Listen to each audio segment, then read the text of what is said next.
Hello everybody, we're a few minutes late today because we are in South Carolina. We are outside today because we're talking about the environment, so it worked out really perfect. And we are just waiting to see if my dad is going to get on. We've had an incredible 48 hours traveling around and getting to talk with folks from the University of Georgia. And today we're sharing with Shelbi, which is so exciting. All right, my dad is on. We will go ahead and invite him in. And here he comes. He's adding. Hopefully we have actually, I'm going to go ahead and see if we can put a booster on this.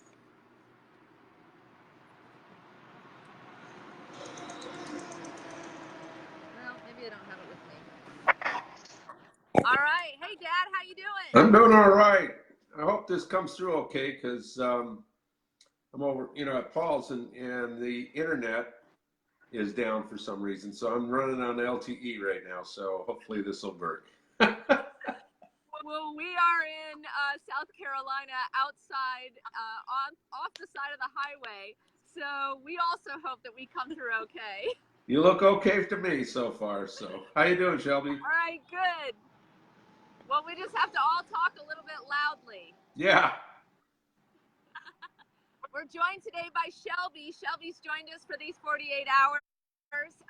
As I've told everybody, Dad, we are connecting to different teammates as we progress through the country. Great. And so Shelbi joined us for these 2 days and is working behind the scenes on many of the planning activities that we're doing. Right. But we wanted to bring her along and get involved today because we're talking about the environment, something near and dear to her heart as well. So hit us with some good questions, Dad. Well, as always, there's some complexity to the issues, but I guess I'd really like to know, and even from Shelby, but from you mostly, how we're going to, first off, I want to know how much of a problem you think the environment is and how, it is for existence, number one. Number two, I'd like to find out with the EPA relaxing some of the regulations that have gone on and what's happened. And not that I'm opposed to them. I think only because we've changed technology that sometimes that's not a bad thing that it's relaxed on some issues. However, I'd like to see, and because I'm not involved, I only get the headline about what's going on. So, and the other thing that I like to think about is that our nation is pretty resilient when it comes to different tragic items that go along with the environment. We've withstood, which people don't remember too much about, but I mean, we came up with good ideas during the Depression on how to fight a lot of environmental problems that we've created ourselves and everything like that. And I think that I don't want to sit down and think that we're the banditos from coming out of, some cave somewhere, because we're not. I mean, we've had to work on things. It does force us into making hard decisions, but I'd just like to know your position on some of the issues that you think are really critical for the infrastructure going with the environment in that infrastructure load. Yeah, so we'll start with how important the environment is and actually tackling this. And I'm actually going to let Shelbi answer that question because I think that's one where you're going to have a strong opinion, and I have a feeling I already know the answer. So go. Well, I think if the question is just as basic as how important the environment is, I'd probably say really, really, really important. JJ's been saying without Earth, we don't really have anything else. And that is 100% true. So absolutely, the environment is very important, and definitely something that JJ has been learning, and a lot of the scientists that she's been talking to have been talking about, is how the environment is really this ecosystem where everything is connected within and to each other. So even though some things might not seem to be as affected by some of the challenges we have right now by environment, because of how this is all going to work together in a cycle, more than likely at some point down the line, it is going to be affected. So really overall, It's really quite important, and there are several things that are happening to some of the more sensitive areas of this ecosystem that are damaging it quite a lot. That we will definitely see the effects of the other parts of that, of the pieces in that ecosystem in this circle, to very soon be effective as negatively as some of these other more sensitive places are already being affected so negatively. Yeah, so what ends up happening is I call it like Rubik's Cube decision making. You move one piece and it causes a ripple effect, right? And so what's happening in the environment is largely what I keep getting, regardless of whether we're talking wildlife conservation or plants preservation, overpopulation is a huge issue, right? And so since we have no natural predators, we essentially are taking over everything, and it's causing a ripple effect of problems. So how important is the environment? It's everything, right? If we don't have an earth to live on, literally nothing else matters. So we have to get it right. Specifically to some of the points you said about the EPA, relaxing some of the rules and regulations. This is a mix, right? On one hand, there are times where we learn more information as scientists, and I like to say, I reserve the right to get smarter. And so sometimes you learn that something initially that you thought was going to be completely problematic is in fact not as problematic as originally assumed. And there are some pieces with that, especially with nuclear. Some of the nuclear waste pieces, I spent a lot of time with the NRC on the inside, and they say, yes, we understand there is waste, and we understand waste is bad, generally speaking, but the amount of waste is so minuscule in many cases. Our ability to package it is so much better, and the cost is so much less that they are still questioning how much we have to regulate that. That said, blanketly, we have people in EPA right now who have goals to reduce regulation for profit. And we have some semi guys going by, so I was going to pause. But when we're profit driven, and what we're costing ourselves is the future of this environment, this earth, we have to be really, really careful.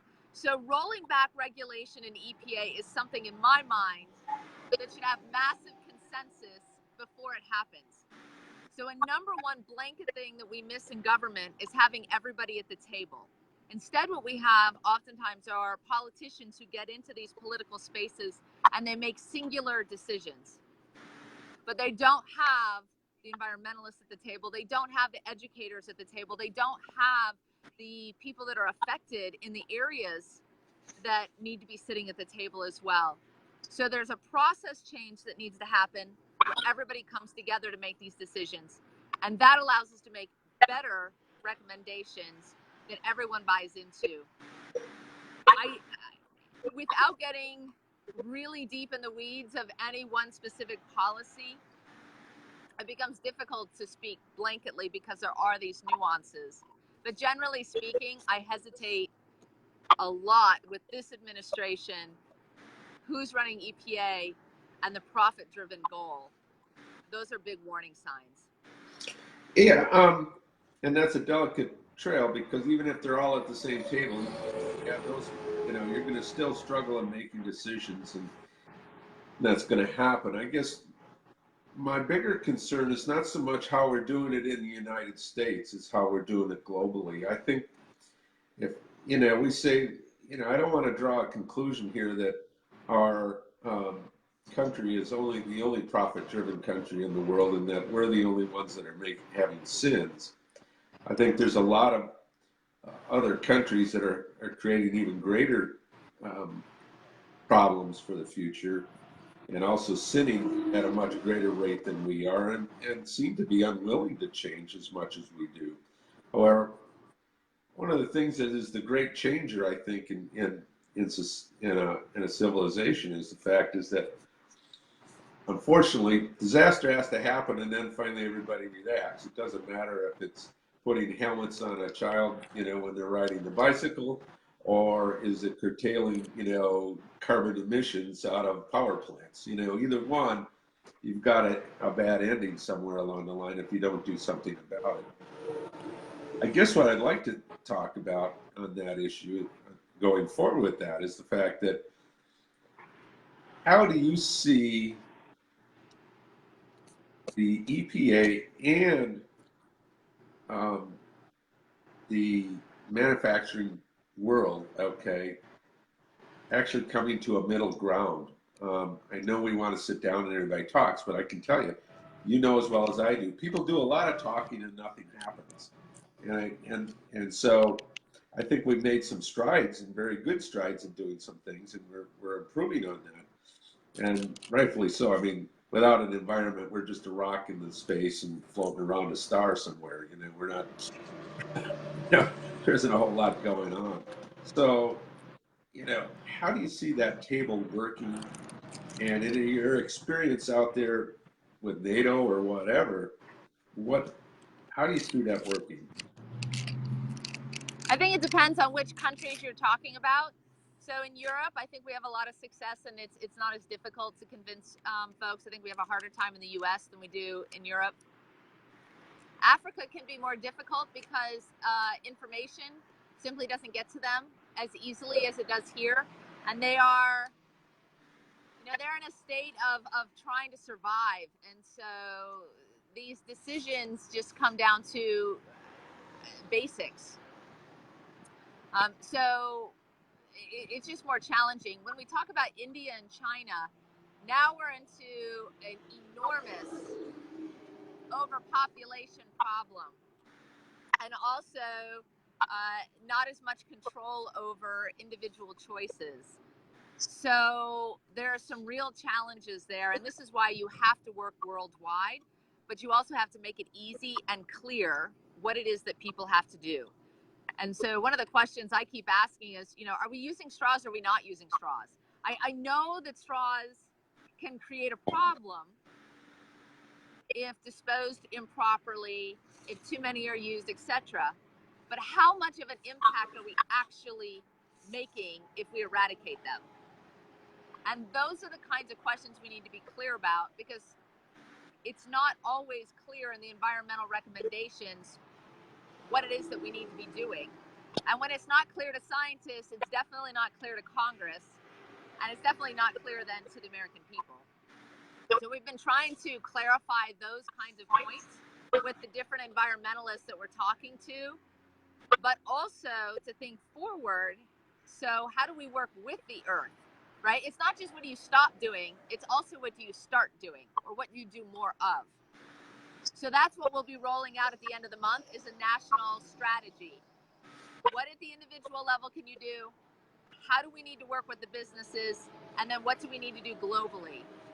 For businesses in particular, we did a lot of this on the inside as we changed things in defense. And that was that we had to find another revenue source, right? If you can't make as much money on something you're trying to sell because you have a new regulation, you have to create something else that it can sell to make up that revenue, and then they usually will comply. The second piece, and this one I'll also send to Shelbi, the younger generation is going to demand it. Yes, absolutely. I mean, I think, or I know definitely people in my generation and the generation even below me, that is something that, I think overall, what I hear the most concern from is people my age and people younger from me. We are, very concerned. Concerned not just about what is going to be happening to the earth, but also how this is going to affect us as people, how this is going to affect our mental and physical health, how this is going to affect the health of our children, how this is going to affect the health of our children's children. It really can be something that can feel quite alarming, which I think we don't necessarily need nor want to go to that space, but I do think we need to think about this as one of the biggest, most first and primary issues that we need to think about and need to find solutions for. And I know that my generation and the generation below me definitely feel that way, and that this is one of the biggest concerns and one of the biggest things to find solutions for and to tackle and to really address. Yeah, so I think businesses are going to be having to answer to consumers.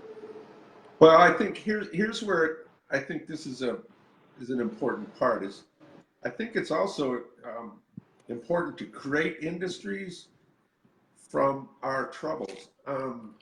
If you create a profit environment in saving something, it really works well, and you get both sides of the table. If you just want to erode away at their market or whatever, and never have a solution of how they can improve, as you were suggesting, you'll never, that table, you might as well be at a square table with no end, and everybody's just arguing, because they'll just sit there and it'll just be a fight. So you got to come in with answers about creating industries that'll work and create, people still have to work. I mean, as much as we curse, money or whatever we want, it's how we sustain our societies across the world. It doesn't matter. The one area that I think you did bring up, which is South America, I think, environmentally, South America creates more oxygen than practically any place on Earth, and we need to really start thinking about how that works and what's going on down there.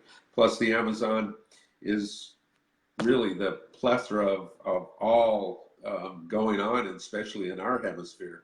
It creates everything. And so we definitely need to have South America in the discussions at all times.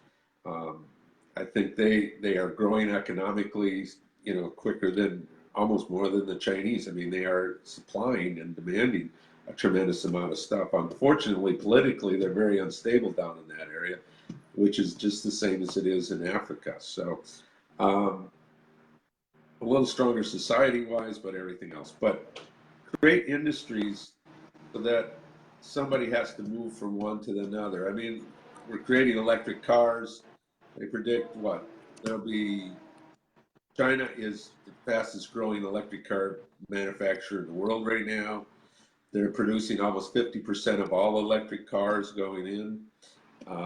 We travel at much greater distances. They travel at much smaller distances. So the electric car works. We have to figure out how to get that to work in our environment and world. And, that's going to be a tough deal to do. But I like the idea of getting people to the table. We just need to understand and get the right people to the table. That's going to be the key to that. If you were to pick out one of probably the biggest environmental issue, what would it be? And I'm posing that to both of you. There is the answer I keep getting, and there is the answer that is easier to tackle. And they're not the same. The answer I keep getting is overpopulation. The answer that's easier to tackle is single-use plastics. Okay. What do you think? I mean, I think overall, we're just releasing too much. Something that is both a big problem, but something that can be maybe a little more easily tackled is our carbon footprint. I mean, we are just releasing immense amounts of carbon. This is done in all sorts of ways. And I mean, one of the easiest ways is to think about, how we drive our cars and the energy that we're using.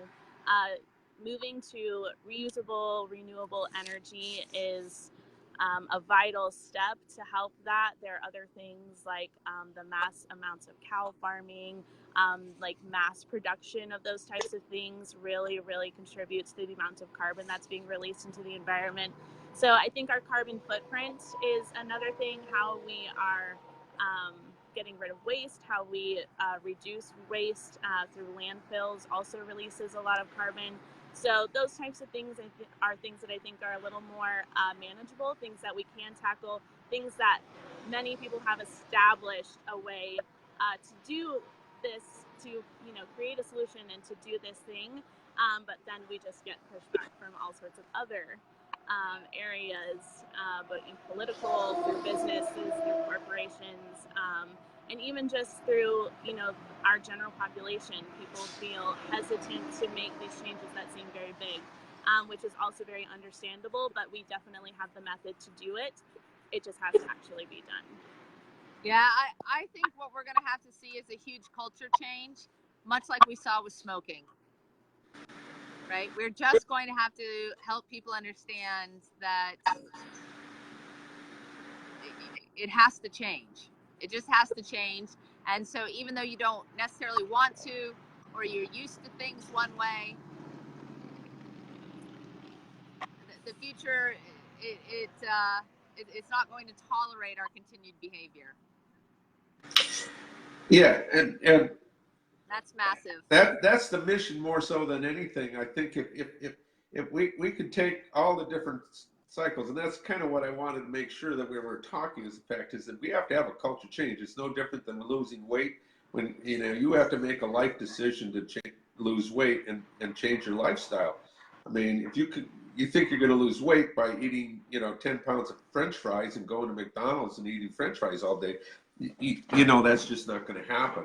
And that there is a group out there in our societies that, first off, in the younger generation, which everybody forgets that I came from a generation that wanted to change the world also. So I don't know if we did such a great job at it.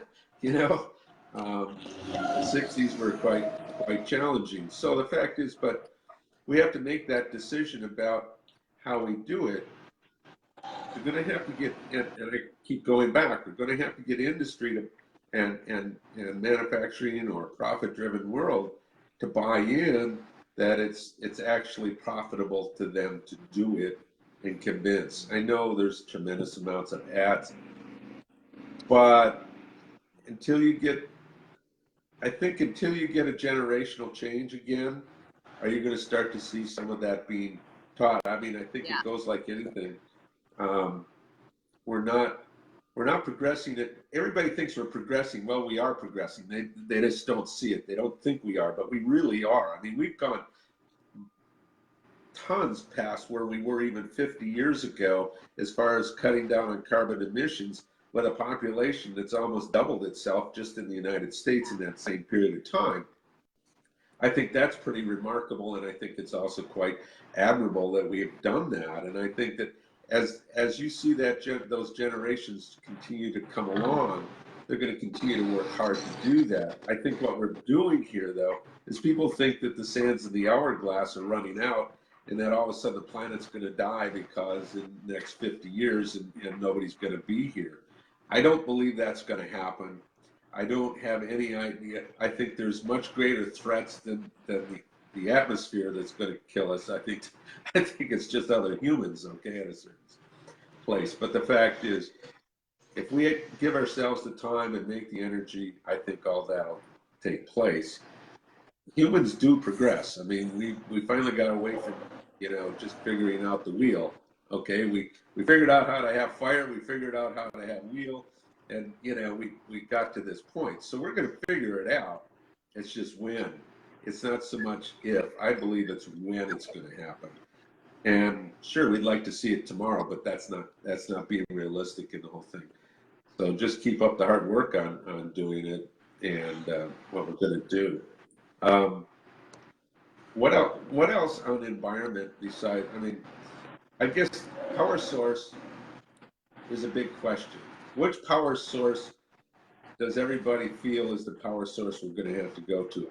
Obviously, a carbon-based power source is not a good choice. However, we've certainly taken it and run that up the pole, and it's either bad or good or whatever. So what's the next power choice that we have? I mean, we've got to create power. Yeah, well, I mean, there's a lot of talk on this because certainly there are some that are beneficial and that they're completely renewable, and that, they don't add anything, right? So using solar and wind and things like that are helpful, but they come with their own problems, right? The windmills can hit the birds and they take up space and They don't always work if we don't have wind and solar. Of course, great in Florida, not necessarily so in other states. I will be honest, on the inside and certainly from the energy sector, there's a lot of talk about nuclear. And so the question that needs to be investigated. And again, I feel strongly that everyone needs to be at the table having that discussion. That cannot just be the NRC. That cannot just be the energy companies. It's got to be everybody. But at the same time, we also have to be realistic about what it is that we can do. And I will actually throw this one out there. It's not said typically in an environmental space, but given that overpopulation is such an impact, I do think we have to at least be investigating the space options as well. What other possibilities, and maybe that isn't within my lifetime, but nonetheless, it may be something that we have to be considering for several generations past us. What other places can we inhabit? Are we able to do that? And we don't know as scientists yet.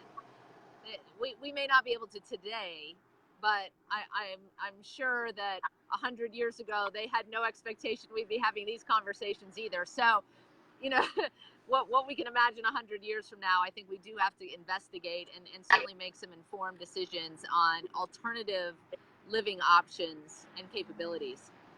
And then I also think we need to be combining our different programs in our government. So we look only at EPA, but that's not the only place. I mean, defense is heavily invested in this and understanding it because it affects the way that we defend this country. We also need to be worried about FEMA and other related agencies, which work with, say, Department of Homeland, et cetera, right? Coast Guard is affected under DHS. And then we also look at things like HUD, right? Housing and urban development. How do we come up with housing for the future that can accommodate so many anticipated people with the population growth in a way that is being proactive instead of reactive? And so there are ways that we can do a better job all the way around. And to me, when we have a national strategy, we need to be thinking about all of those pieces to include not just what we change, but also what we plan for. And I'm going to go back to your campaign, about what you're planning on, what you would like to do, because you've got to have a beginning step. I mean, all the ideas are tremendous, okay? And I know getting to the table was really important and everything like that. And it's, as you've said in the past, picking your priority right now, because even, if you get in there, what would be the first thing? Is it population growth, or is it energy, or what would be the first thing in the environment you'd want to tackle and to get the people at least at the table with? Yeah, so we'll be releasing that at the end of the month. I'm not going to answer today. Because we're no answer today. I feel strong. I genuinely believe you have to get everybody's input before you give your position. And we have not gotten everybody's input yet. So we are still talking. We are still collecting that information. And it is valuable to do these interviews. It is valuable to give people their time who have put so much energy into spaces. And so I am hesitant to give a full answer until the end of the month when we finish the study. But certainly see all those I have some ideas. I want to wait. I think it's important to do so. All right, so we'll table that, put it as a revisited item, and all my difficult questions were now answered. Okay, so well, we can do a plug for the race.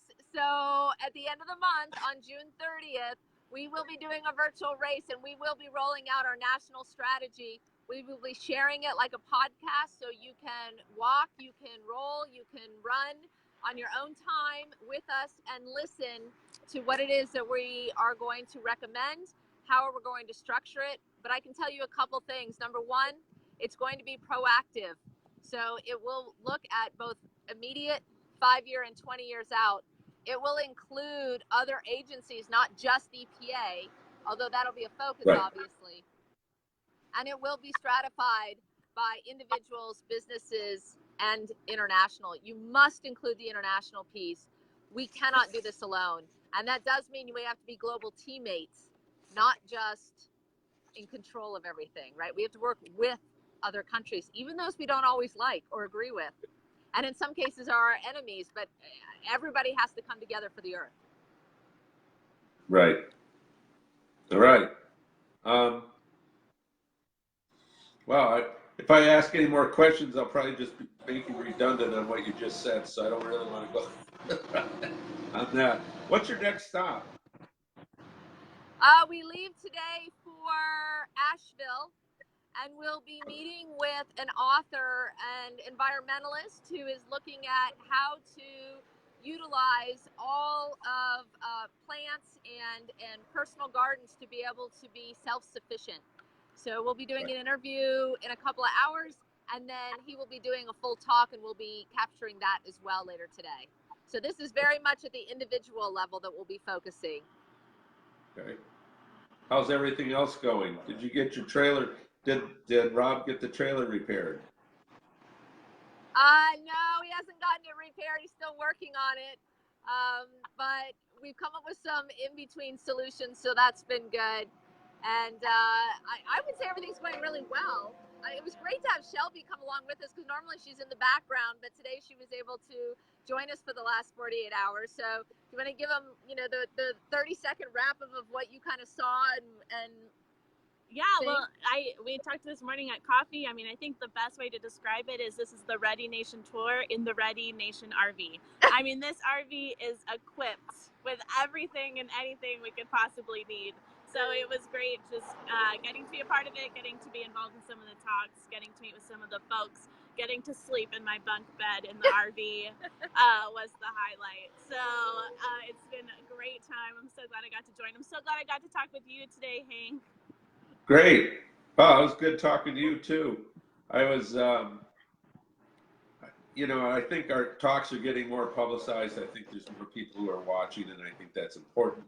I think some of the important parts that we've discussed around, and certainly with the groups that I hang with and stuff, we certainly talk about it a lot. I'm getting a lot more discussion and capturing of things. I think